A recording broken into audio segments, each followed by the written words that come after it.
Pain is a common symptom in patients with cancer. It can occur at any stage of the disease. It's often present at diagnosis, and indeed it's often the reason why the cancer is diagnosed. So maybe 40%, 50% of patients will have pain at presentation, although that figure varies according to the type of cancer. It's also very common while patients are still having treatment, and that's sometimes due to the cancer, sometimes due to the cancer treatment. And in patients with advanced cancer, up to 80% of patients can have cancer pain. Despite the fact that it's common, it's often very manageable. So patients don't tend to or don't need to suffer with pain.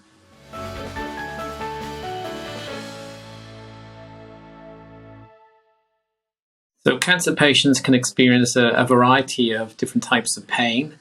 They can experience pain due to the cancer itself. They can experience pain due to the cancer treatment.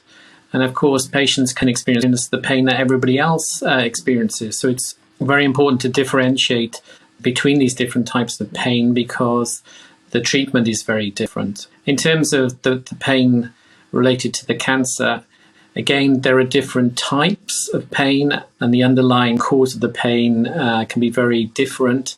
So it's important that patients are properly assessed to find out exactly what is causing the pain so that they can be prescribed the right treatments for that pain.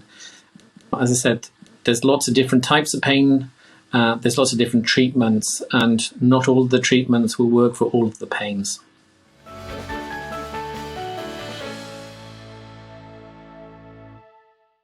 So we have lots of ways of managing cancer pain.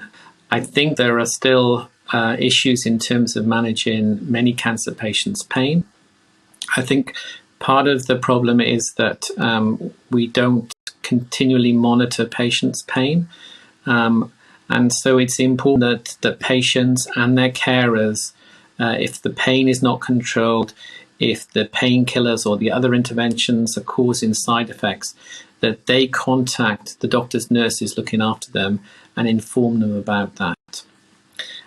There's also some issues about some of the drugs we use, some concerns about potential side effects. And it's important that as healthcare professionals that we educate and reassure the patients and their family carers about the safety of these interventions and how to use them properly.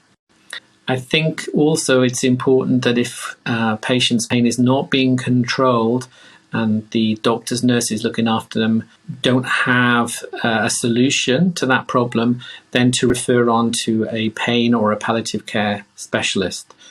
There's a very small number of patients with cancer pain where there is nothing that can be done to improve their pain. And I would say actually all patients, there is something you can do to improve their pain, if not get rid of their pain. So communication, feedback is the most important thing, I think, to improving outcomes in terms of pain control and maintaining quality of life.